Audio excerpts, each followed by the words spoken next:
What's up, everybody? As promised, this is my question and answer video. I got so many questions and I think I'm going to split the video up into two parts because I am in no mood to post a 40-minute video. So you'll probably get part 2 in a few days, so be on the lookout for that.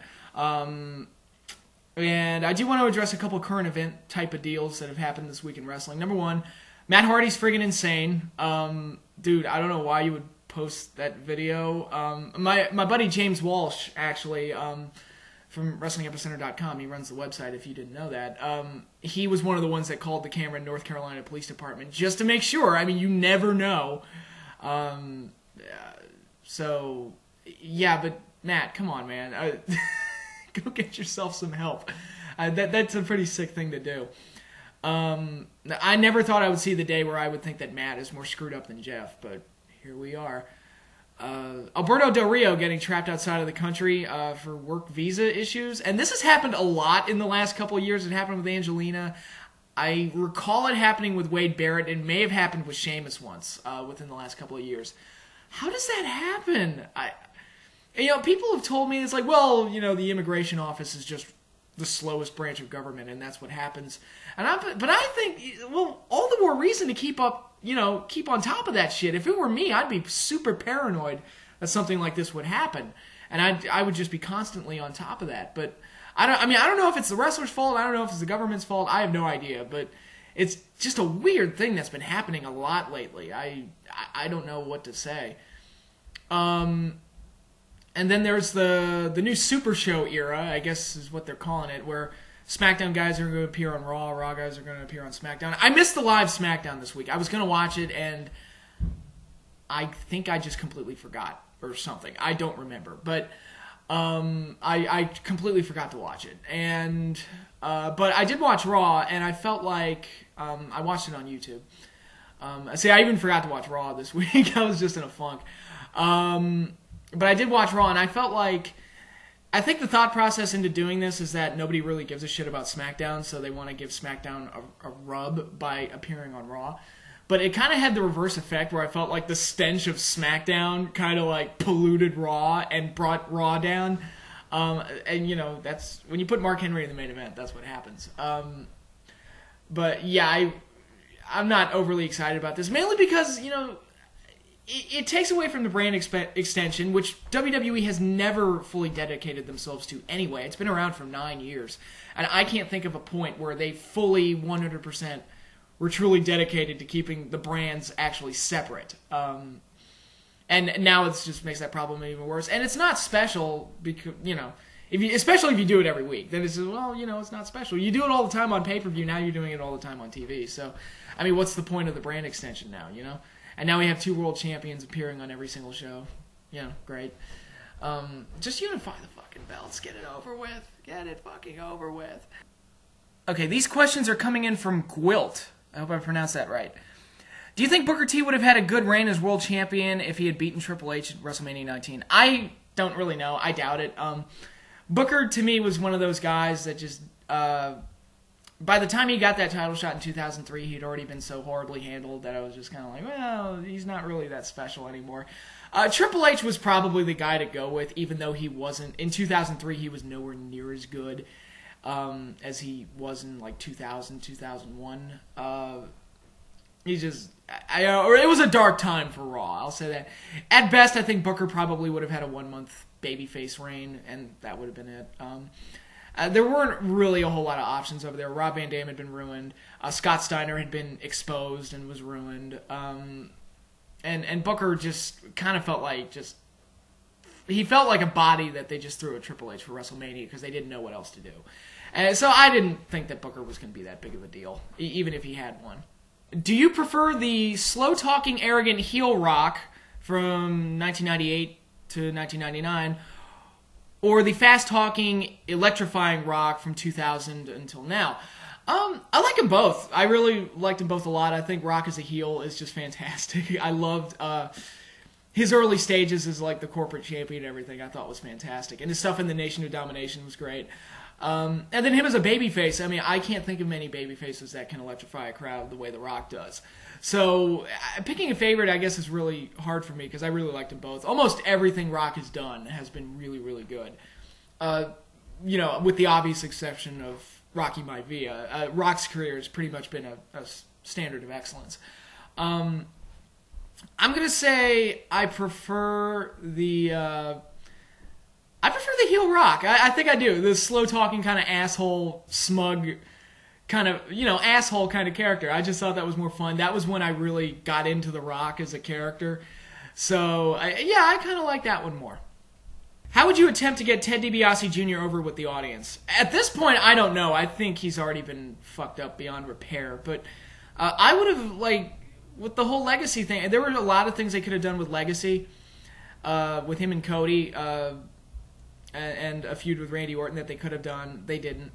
They could have used them as the best tag team in the company. Again, building a tag team division. Instead, they felt the need to have them lose handicap matches, or at the very least, barely win handicap matches, even though they were a tag team.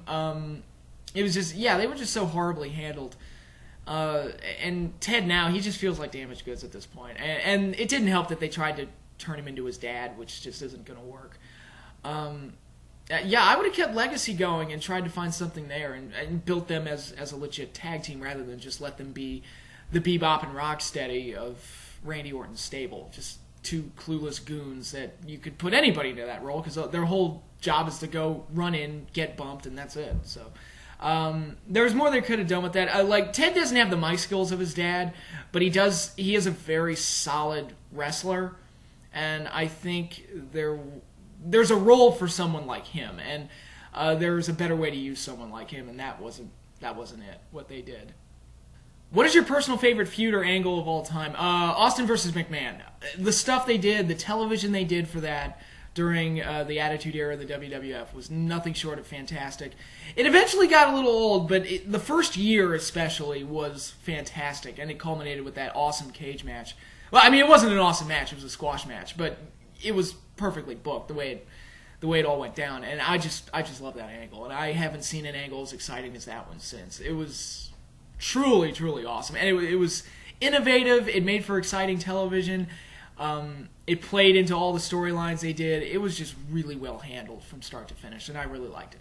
Okay, these questions are coming in from Asia Extreme Infinity. He wants to know, do you think the WWE should have kept the separate brand sets for Raw and SmackDown, like the SmackDown fist going through the hole and everything? I'll be honest, I've never been a guy that knows how to, perfect the look of a show, or cosmetic type of guy. I don't know, maybe they should have kept it. I don't know really if it would add to the enjoyment of the show, but then again, there's a reason why I don't do this. I don't actually work for the WWE as a living, because I don't know for sure what works and what doesn't. I thought the separate sets were kind of cool. Some of the SmackDown sets they came up with were pretty neat.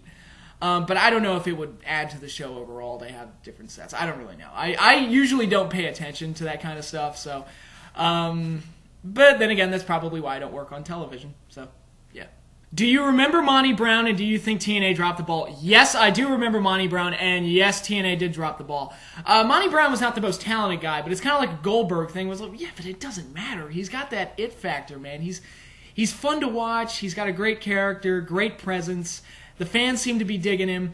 And I thought Monty Brown had a crossover appeal, being a guy who played in 2 Super Bowls, had a pro football career.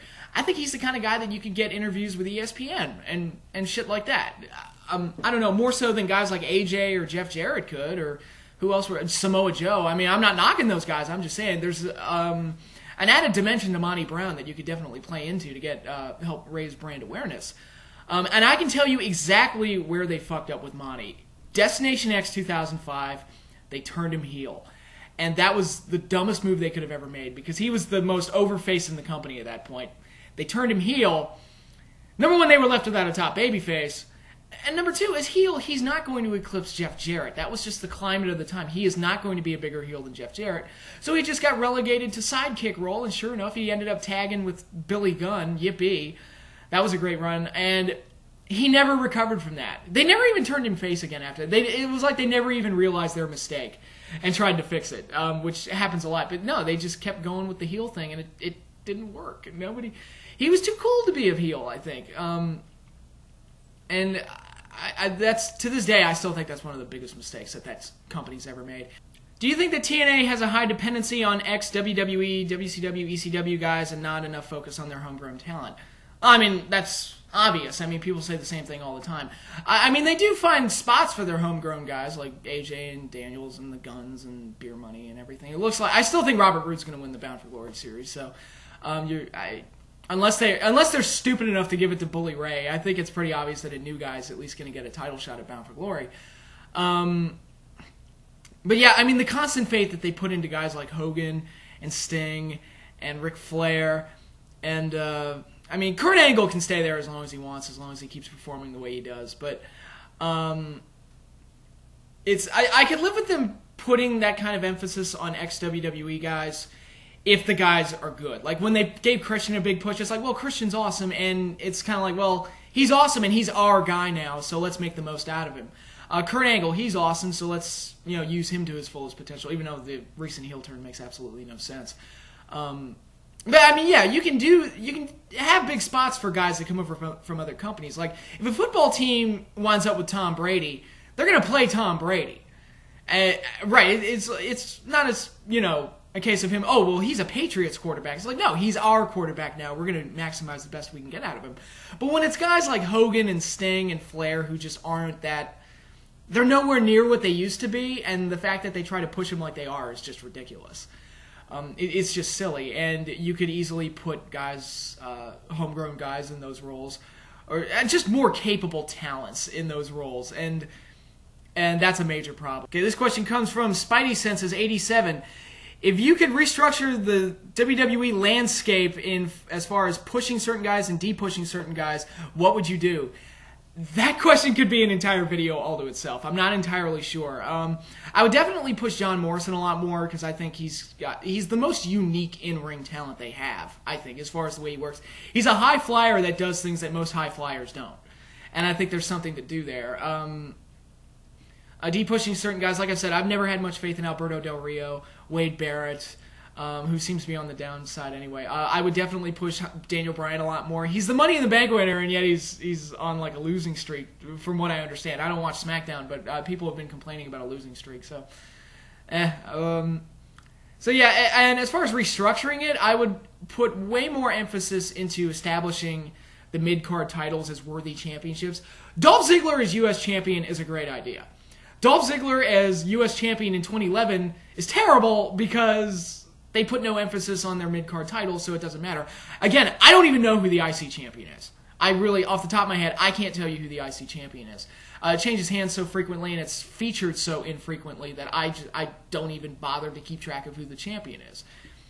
So that needs to change. I would definitely restructure the tag division. They need to bring in new tag teams, make the champions feel like there's something important, build the division around strong tag teams, stuff like that. So a lot of restructuring would go into, my ideas would be like, not necessarily pushing guys to the main event, but just trying to make more out of the secondary championships, like the tag titles, the IC title, and stuff like that. Because that stuff can be very valuable. I mean, Kurt Hennig back in the day made the IC title feel main event level, even though it wasn't. And that's a lot of what's missing. It just doesn't matter who holds those belts anymore. And that whole mindset needs to change if they want to, get people to give a shit about who's holding what belt. Okay, these questions are coming in from Silva, MMA fan. What do you think of the rumor that Mystico will be leaving the WWE and Hunico will be taking over the Sin Cara character? I don't know. I'm hearing rumors now that there's going to be a Sin Cara versus Sin Cara feud, which would be interesting, even though they've never done that feud right. I remember Undertaker versus Undertaker and Kane versus Kane. They've never done that kind of like doppelganger feud right. The closest they've come actually was Undertaker and Kane in '98. But I don't know. Like, I'm not a fan of them switching guys in the characters because I kind of like the Suicide character that TNA had. But when they kept switching guys, number one, Frankie Kazarian shouldn't have been the guy under the mask. They should have gotten a new guy. But when they started switching guys around, I think Daniels had it at one point, a couple times. I heard that Kiyoshi had it a couple times. It's just not, people can tell it's a different guy, I think. And it just kind of destroys the credibility of the character when you see stuff like that. And if they do the feud between the two, that would be interesting. Unfortunately, Mystico hasn't really worked out well in the WWE. I think that's obvious if you watch his stuff. I haven't seen the new guy playing the character, but I've heard he's kind of green too. Again, I don't know for sure. I can't say. But I don't know. It's interesting to think about, I guess. I'm not going to completely shit on it now. And if they do end up doing the Sin Cara versus Sin Cara feud, I guess that would be interesting. But we'll just have to wait and see what happens. What do you think of Sting's Joker gimmick? Actually kind of like it. I think I've said that before. I mean, sometimes they do stupid things with it, which, it's TNA. Like him holding Eric Bischoff hostage with a bird and shit like that. But sometimes it can be funny. I don't think he's ripping off Ledger so much as he is ripping off Jim Carrey. But yeah, I'm kind of enjoying it. I'll give Sting credit for being one of the only veterans that's willing to kind of reinvent himself rather than just keep doing the same old shit that he was doing in the late 90s. He's like, And people say it's a ripoff of, Heath Ledger. Yeah, well, in the late 90s he ripped off The Crow. So, how's that any different, As long as it's kind of... It's more tolerable than a lot of the other stuff I see on various wrestling products. I'll say that. Okay, these questions coming in from Benny Milkshake 1. Who is your favorite wrestler of all time? My two favorites have always been Bret the Hitman Hart in the 90s. Not this 2011, 2010 Bret Hart that we've seen. Don't even get me started. In the 90s, he was fantastic. He was great. Loved him. Ricky Steamboat was always a huge favorite. One of the best baby faces of all time. And again, fantastic worker. One of the most unique workers of his time period. And I was always a big fan of Randy Savage as well. Randy was just... Again, he was the one guy in the 80s during the Hogan era that was a fantastic worker and had like that Hogan level charisma. He was the one guy. It was always you were either like a great personality and great charisma or you were a great worker. Randy was the one guy that had both, and that really made him stand out in the 80s and makes him one of the greatest of all time, I think. Okay, this question comes in from RJG Mank. I hope I pronounced that right. If you could change one thing about WCW's history, what it would be? Them closing down. I've said it before. The worst thing that ever happened to pro wrestling was losing ECW and losing WCW. And the negative impact of that was felt almost immediately. And I would kill to have WCW back. I would love to have ECW back, as they were 10 years ago. It would just be... Of course, I would also want the booking to improve because, by the time they closed down, ECW was just a shell of its former self and WCW was just a disaster. But, it was nice to have the extra options out there, especially WCW, whose production values and everything was on par with the WWF, even if their writing wasn't. And I would love to have those kind of companies back. Okay, these questions coming in from Delixman. He wanted to know about Gail Kim's unceremonious and somewhat unprofessional departure from the WWE. Number one, I didn't even notice her rolling out of the ring during that Battle Royal, but when I went back and watched the clip, I just laughed because it was kind of funny. Yeah, it was unprofessional of her to do that, I think. But I can also understand her frustration. And it's not a case of where I think Gail Kim should be like the Divas champion and should be like the top girl in the company or anything. But she's a girl that can work well with just about anybody.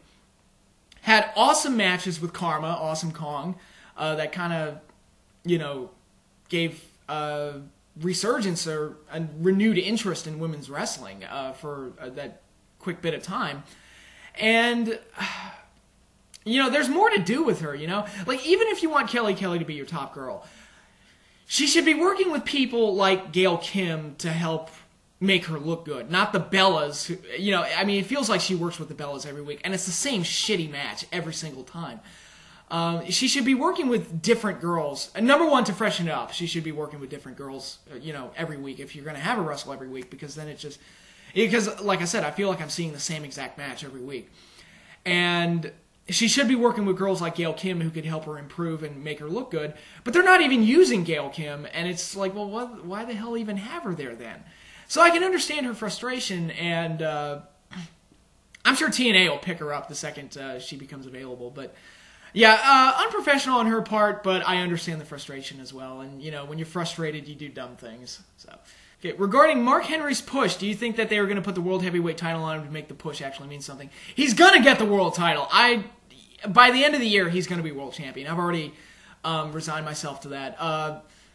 That said, in the Super Show era, the world title's kind of, especially now, I've already said it before, but now that the shows are combined, it's going to be like the Intercontinental title. So it probably won't be that big of a deal, him winning it. I've never been a fan of Mark Henry. I've been watching this guy for 15 years, and they've never done anything with him or had him succeed on any kind of level that makes me think he's world title material. He's boring. He's just a big... fat guy, and he's boring. I've been watching the guy for 15 years. I know what I'm talking about. And the stuff they're doing with him lately, yeah, it looks cool, but it's kind of, I've said it before, where they're doing something cool with a character and a talent that I have no faith in. So, there you go. It's like Nexus all over again. It's like, yeah, the initial angle was great, but I have no faith in those 7 guys. The only one out of the group I even liked was Daniel Bryan, and they took him out of the group. And sure enough, where did those guys end up? They at the end of the day, they really weren't that good. And that's kind of how I feel about Mark Henry. It's like, yeah, you can have him slam Big Show through 75 tables. It's still not going to make me like him. And Ahmed Johnson, anybody remember him? He slammed Yokozuna once. Does anybody remember that? I do. He didn't go anywhere. He didn't succeed on any big level. And I think Ahmed Johnson was better than Mark Henry, so there you go. But yeah, I think Mark Henry's going to be world champion by the end of the year. I've just kind of, accepted it and just move on. From Gold Standard, 000. Now that Miz and R-Truth are forming a tag team, and Kofi Kingston and Evan Bourne had formed a tag team, how excited are you for the tag team division? I actually talked about this last week. Not right now, because it feels like they're just kind of putting random guys together to feud over the tag titles, and they only have, right now, they only have... What's their tag division? They got the 2 thrown together teams are actually the 2 best teams probably. And even though I don't like R-Truth, I will say that rap that him and Miz did on the crowd was actually kind of funny. And I don't like R-Truth, but that was funny. I will give them credit for that. But I think the Usos are still there. I wouldn't know that. You'd be forgiven if you thought that they had been released because they focus on them so infrequently, and they just don't have any strong tag teams that make me excited about a tag team division. And like I said, I think with Triple H getting more power within the company, I think there's a better chance for there being a strong tag team division. But I'm not going to believe it until I see it. I feel like there have been a lot of promises over the last decade of like, oh, they got this team, and the tag division's going to be really good. And it might be good for like a month or so, and then they eventually ruin it. And that's just the way it's been. And until I see some kind of proof that the tag team division is going to soar to new heights and enter a new golden age like it was, 11 years ago or back in the 80s, I'm just not going to get too excited about it right now. Okay, that is all the questions for part 1. Part 2 will be posted in a few days. Thank you, everybody, for sending questions, and stay tuned for more.